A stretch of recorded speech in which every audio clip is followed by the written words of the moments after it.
All right then. So we're live once again. Obviously, if you watch this on TikTok, it is a replay. Monday Night Raw last night, 13th of January 2025. I mean, it was Saturday night, but as always. And yeah, last night was a really good episode of Raw, gotta be fair. From San Jose, California, of course, the home of one Bailey. Yeah, it was a good Raw, so I think we're going to get into this review. Just like yesterday, we go through the review and we get out, yeah.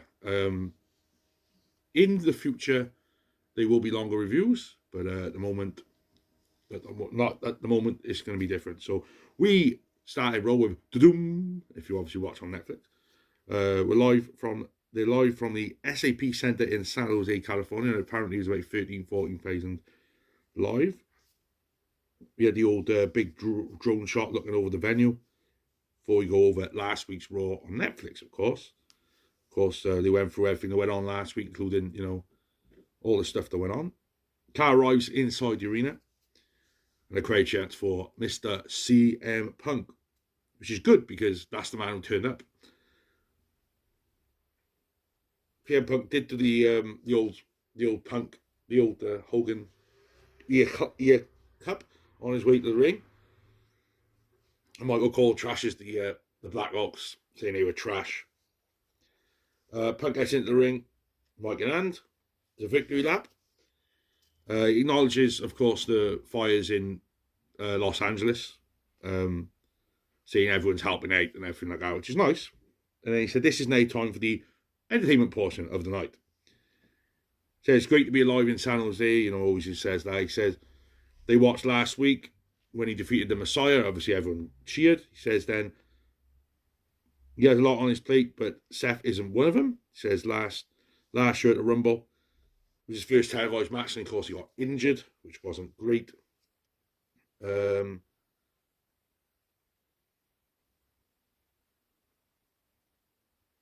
And he said he couldn't he couldn't see his dreams coming forward, and he does this, the old Cena sign. Says a lot of people can't see the WrestleMania sign for him, but he sees it.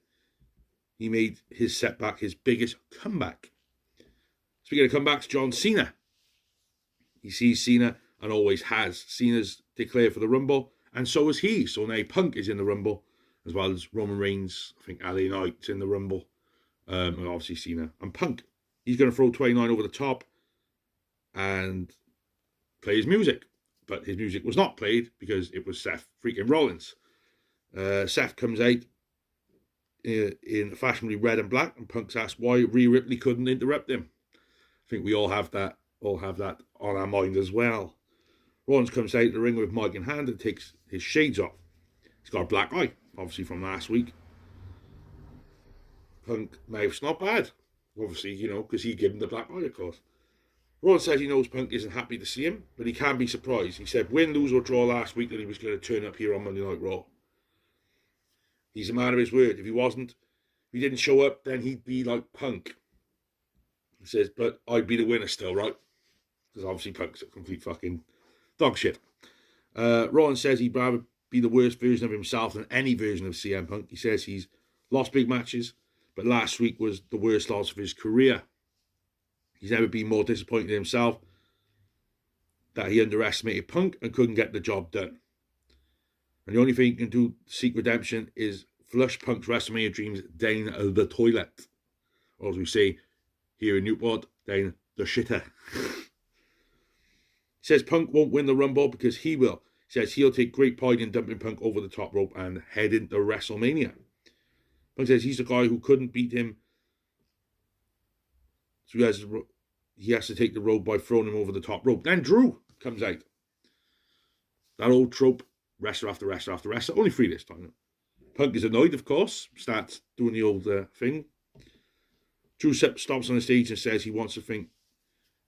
Just when he thinks Punk can't get any more disgusting, selfish and self-serving, Punk tops himself. Punk says the last time they were face-to-face, Punk busted him open with tears in his eyes, begging for his life. He says if Drew wants to step closer, if it will take more than 15 staples to close his head this time. Drew says he's talking about Seth, not Punk. He didn't actually say Punk there in the beginning, but everyone thought he was going on about Punk, but he wasn't. He was talking about Seth, not Punk. And basically, Drew just throws some jabs, and then he says he's going to be in the Rumble. So he's going to beat them both at the Rumble. So that's going to be interesting. Drew in the Rumble, Seth in the Rumble, Punk in the Rumble, as well as Roman, LA Knight. Is there someone else? Roman, Cena, LA Knight, Seth, Drew, Punk, Cena. So 7 in the Rumble at the moment for the men. And we have 2 weeks this Saturday from the Rumble. Damian Priest arrived ahead of tonight's street fight with Finn Balor, who walks with JD. McDonough backstage. Lyra and Dakota have also arrived for their women's IC title match. Chad Gable was out for his match with the best luchador Adam Pearce could find. We all know who it was. That match is next. We're back and the lights go out and it's Penta. Oh, Chad did have a promo, but obviously this wasn't live technically. Even though it was, because it's on Netflix, so they show you all the stuff in the middle. So Chad versus Penta then. Penta comes out. Everyone slagged off his music. I think his music is pretty decent. If I'm in all honesty, I think it was a decent thing, and he looked brilliant, and he looked like he wanted to be here. Craig's into Penta as he and Gable circle around. Penta places the crowd a bit, talks of trash to Gable, who locks in a wrist lock, gets reversed. Penta with a headlock. Shot into the ropes, back into the headlock. Counter wrestling between them. Gable with a drop toe hold. Headlock. Penta reverses and works Gable over. Roll up for 1. So they were going back and forth basically in this match. Penta hit his knee. I think he hit his knee halfway through the match. Penta hit his knee on the post halfway through. So Gable was working on that. Probably the best part of this match though was the Mexican Destroyer. Chad took that like a champ, man, straight on his dome. Brilliant. Penta hit all the hits as you thought he would. Penta looked great in there. I haven't missed a step. When's his last AEW match? I think his last AEW match was like fucking August, September. It'd have to be then, wouldn't it? It'd have to be before August because they weren't it all in, Phoenix and Penta. So. He won the match though with hit the old Lucha Underground the arm wrench, and then he hit the Made in Japan or the Penta Driver as he's going by now, because that's his new finisher. Because obviously he can't do a package power driver, the original Penta Driver, because Kevin Owens does it, doesn't he? So Penta did do a promo after it as well, saying like thanking everyone and all that. So this is the Penta new era. So brilliant. It was really good to see Penta. A good 3-star matchup at least. Really good. 30 minutes and 25 to give him as well. And apparently some people were saying online that some people backstage are really pissed about that. It's like, fucking cares. Penta. It was awesome. It was really good. It was good to see Penta. I really enjoyed it. So, fuck everyone else. Judgment Day backstage talking trash. Basically, Finn getting ready for his match. Liv comes in then Liv comes in and like she talks trash to Finn. Dominic comes in with flowers for Liv, and then she said, "Go and get our bags. Go and get us a valet for the night." So yeah, Dom's in big trouble there, I think. Oh yeah, they've gone on about the Eagles guy trying a pedigree during Sunday's NFL wildcard game, which I couldn't give a monkeys because I don't really watch NFL anymore. Daniel Cormier is then shown in the audience, as is Bron Breakker, who's ready to watch the next match, which is Sheamus versus Ludwig Kaiser. Now, Sheamus versus Ludwig Kaiser has happened 3 times before, because Sheamus beat him twice, and I think Ludwig beat him once. This is a good Sheamus match, which is always good. Sheamus always had bangers after bangers after bangers after bangers. But it's nothing you've never seen before. Sheamus wins with the bro kick. So it was a good match. It was a good match, and obviously after the match, they had something going on with Sheamus and Braun Breaker. So we're obviously going to see Sheamus versus Braun Breaker. Oh, it was. They told us the Saturday night's main event will be Sheamus versus Braun Breaker for the Intercontinental Championship, which should be good. But I would have kept this until WrestleMania and have Sheamus versus Braun at WrestleMania. They could still do it at WrestleMania, and don't get me wrong, but Braun's already beat Sheamus. Would they put the belt on Sheamus at Saturday night's main event next Saturday? I fucking doubt it. By the way, about the watch along for Saturday night's main event, which is next Saturday, not this Saturday, coming next Saturday. Don't know what's happening because I don't know what it's on, because it doesn't say on Netflix it's going to be on Netflix. So if it's not on Netflix, I probably won't be able to watch along.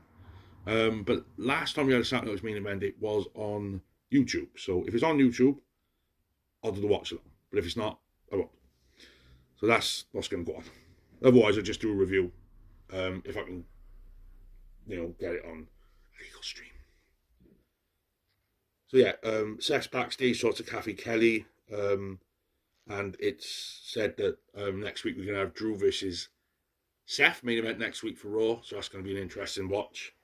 Sammy comes up and says if we need anything, and Seth basically just rules into him saying, yeah, you need to focus on yourself, stop focusing on Roman. Gunther walks backstage as he's going to be going to have a promo time in a minute. Miz and Karrion Kross are backstage. He's not happy that the Wyatt Six are on SmackDown now. So hopefully they do something on SmackDown this week. Because, like I said on the review yesterday, it was a good SmackDown, but nothing I would watch again. Zayn said he was going to go and see Pierce for something else, but Miz was giving him this, saying, I'm a two-time world champion. So Sami Zayn says, well, I'm going to go in Pierce's office for something else, but I was going to go in Pierce's office for something else, but now I'm going to go in there and get a match review later on tonight. So Miz versus Sami later on. Obafemi is shown with the NXT title. Gunther comes out, makes his way to the ring, gets the mic, and he says last week was a lot of interest. He followed, said, yeah, he was very impressed. When it comes to in-ring performance, he was less impressed. He wished that there was a roster besides him that had to fulfill their expectations. The only prize worth fighting for is the World Heavyweight Championship. And here comes Jey Uso. Jey Uso comes out saying that he's going to face Gunther on Saturday night's main event and said he's going to go for it. Gunther basically says, I admire you for being entertaining, and that's about it. So that's set for Saturday night's main event, Gunther versus Jey Uso. So yeah, that's going to be interesting. Can't say they're ever going to get fucking the world title on Jey Uso. Gunther's in the last couple of weeks I haven't really had a lot going on with Gunther, so it'd be nice if Jey win the belt, but I can't see it. Women's Intercontinental title match: Lyra Valkyria versus Dakota Kai. This was a decent match. They both before they went to break, they both did a suplex. Like they suplexed each other on the outside floor, and it looked gnarly. So that wasn't great, but good effort by them both. Lyra won with the sling blade, which was like on her face, so she done it by accident. Something weird, and then the Nightwing. So it was a decent match. It was nothing spectacular, but 3 stars I think would be good. They had a just under 10-minute match, so it was decent between these two. Like I said, you're not going to beat the Penta match, and you're certainly not going to beat that Sheamus Ludwig Kaiser match, and of course the main event was fucking brilliant as well. So yeah, decent match. Finn is then preparing for his match backstage, of course, in the main event against Damian Priest. Miz versus Sami Zayn. I didn't watch a hell of a lot of this because I knew this was going to be a Sami Zayn win, but I do know that Sami Zayn, once again, he done it a few months ago, and I thought he should do that for his finish all the time. Hits a louver kick, flies into the Blue Thunder Bomb. That's the way he should be, I think, because Blue Thunder Bomb just looks more devastating as well. I know it looks like a nice move, but you see, what's his name? From AEW does it.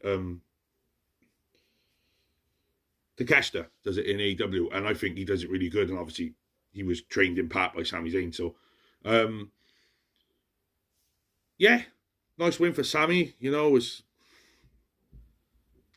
as good as a 4-minute match you're ever going to get, because it was 4 minutes. 4 minutes. So, there's a pop-up.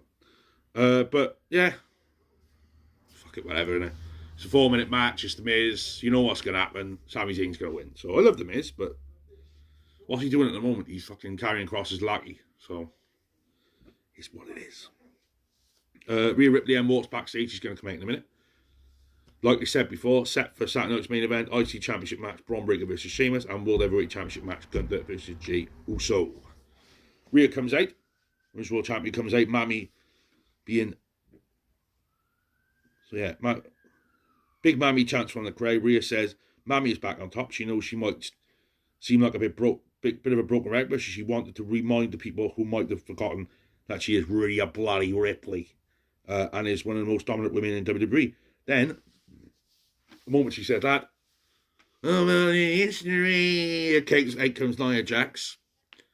I love Nia, but fuck me, she's fucking annoying. Nia comes out, basically said she's going to win the Royal Rumble, so she's the first woman actually announced for the Women's Royal Rumble. There's 7 for the men and 1 for the women. I imagine there's going to be a lot more on SmackDown, but she's basically said she's the top of the division, not Tiffy, not Bayley, not Rhea. With that, Bayley steps inside the ring. Nia gets taken down. Nia gets taken down by Bayley and Rhea. So, I don't know what's going to happen there, but I suppose we'll soon find out. Set for next week, the New Day are in action for the first time since their heel turn. So that'll be fun. We also get Seth Rollins versus Drew McIntyre, like I said, and the return of the wrestling god, John Bradshaw Layfield. The man who just turns up in indies and clotheslines people. So what's he going to do next week? You're going to come round and clothesline someone? That is it. Yeah, be good to see JBL next week. What he's going to do, I don't know. Main event time on this 2.5 hour Monday Night Raw. Not 3, not 2, but 2.5. Which I actually quite like, to be honest, because I think they should do that going forward, unless it's a massive show. Then do the 3 hours or over 3 hours. But I keep it at 2.5. I'm not going to go blow for blow with this because this was nuts. I think that's a bit of a theme on this review that I'm not doing. Not going to go. This was overbooked, but it was a hardcore match. It was a street fight.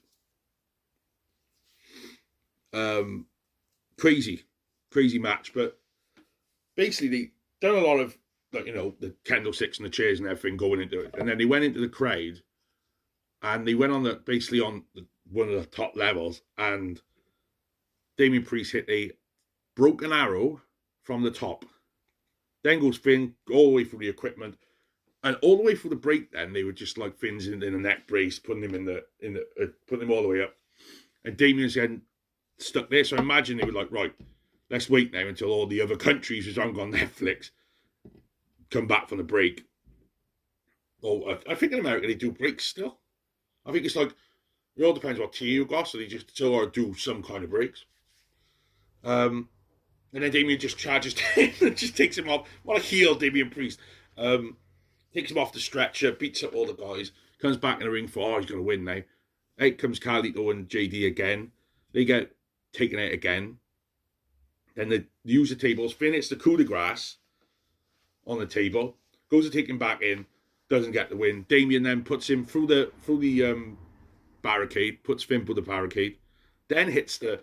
I think he went for it before as well, the Razor's Edge. Then hits the Razor's Edge for the table. Brings him back in the ring. And says, I'm not my brother's keeper. Save Evan chokeslam. 1, 2, 3.